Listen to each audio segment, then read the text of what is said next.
Wait, stop right there. Before you scroll past this, I need you to look at something. Everything you think you know about the Second World War, everything your teacher told you, everything in your history textbook, a significant portion of it was carefully shaped, quietly edited, and in some cases completely fabricated by governments who needed their populations to believe a very specific version of events.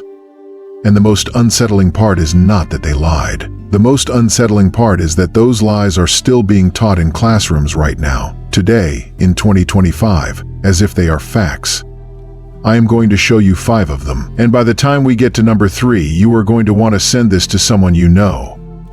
The first lie is the one that almost every Western history book opens with. The lie that World War II began on the 1st of September 1939, when Germany invaded Poland. That is the date. That is the moment every textbook points to. That is where the maps start and the timelines begin, except it is not true. Not even close.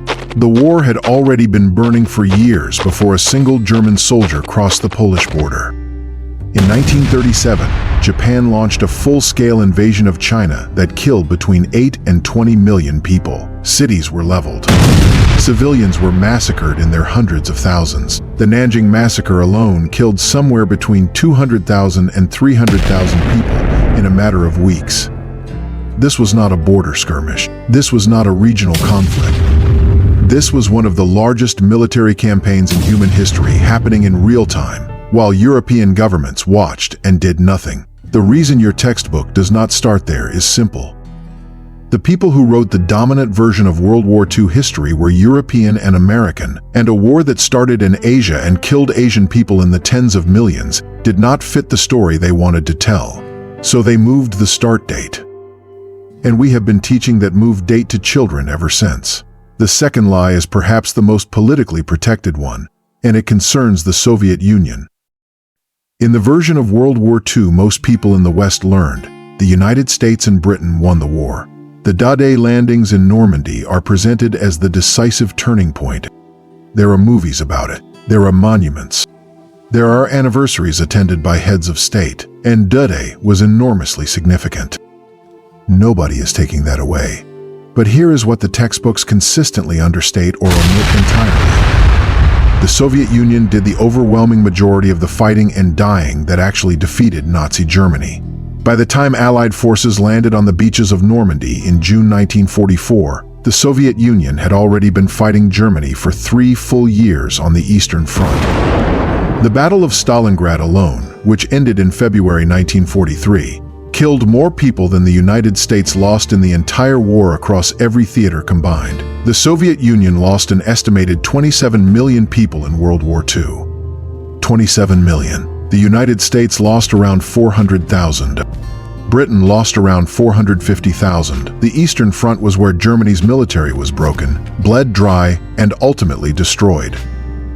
D-Day was the final push against an enemy that the Soviet Union had already crippled. The reason this is not the central story most Western students are taught is not a historical accident.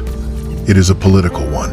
The Cold War started almost immediately after World War II ended, and teaching an entire generation that the Soviets were the heroes of the war did not serve the political needs of the West. So the history was quietly rebalanced, and the 27 million are rarely given the center of the story they actually occupy.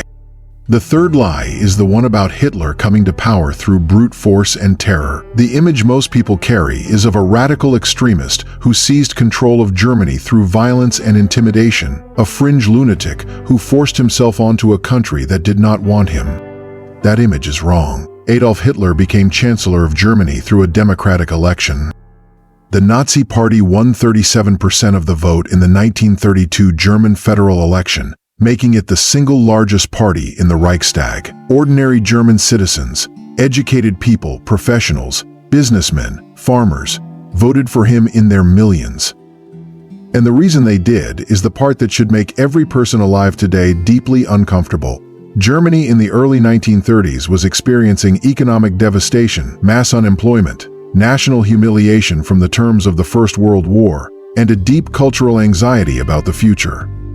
Hitler did not rise because Germans were uniquely evil. He rose because he told desperate people that their suffering had a cause, and he had a solution.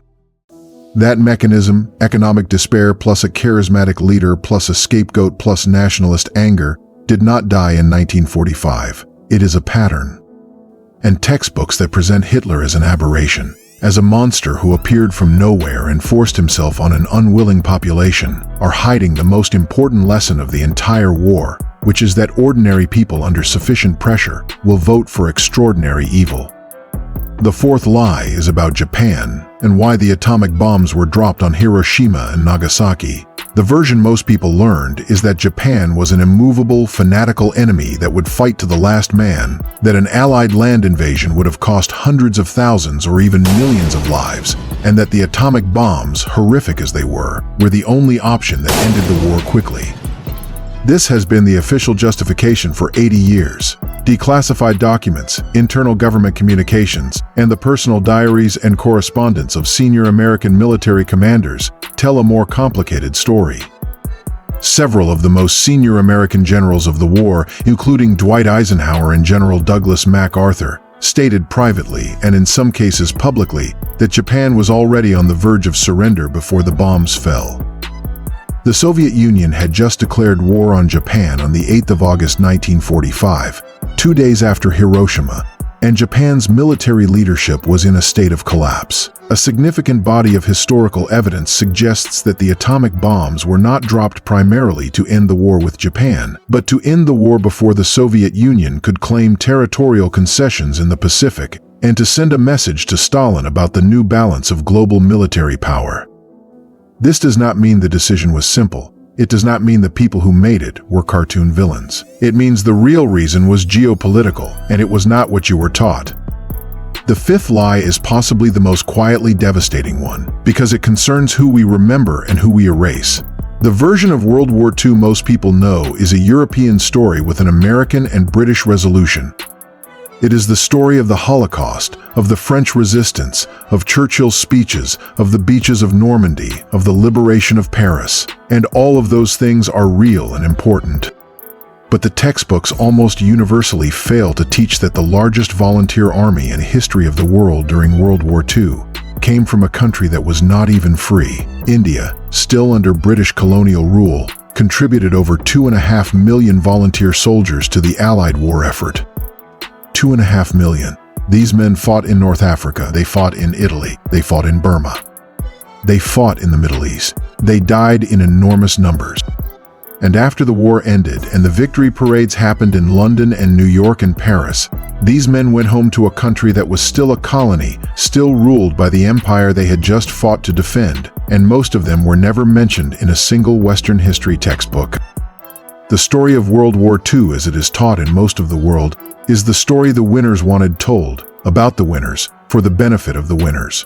The 2.5 million Indian soldiers, the 27 million Soviet dead, the 8 million Chinese casualties from a war that started 2 years before Europe's did, they are footnotes at best. Usually they are nothing at all. Here is what I want you to sit with after watching this. History is not just the past. History is a decision about what to remember, what to emphasize, and what to quietly let disappear. The version of World War II that most of us learned was not selected because it was the most accurate or the most complete. It was selected because it served certain purposes for certain people at a certain time. And once a version of history gets into the textbooks, it tends to stay there long after the reasons for putting it there have expired. That is not a conspiracy. That is just how power works. The question is what you do with that knowledge. Do you pass the textbook version along, or do you start asking better questions? If you want to keep asking better questions about the history you were never properly taught, subscribe. This channel exists for exactly that reason. And drop in the comments which of these 5 shocked you the most. I want to know.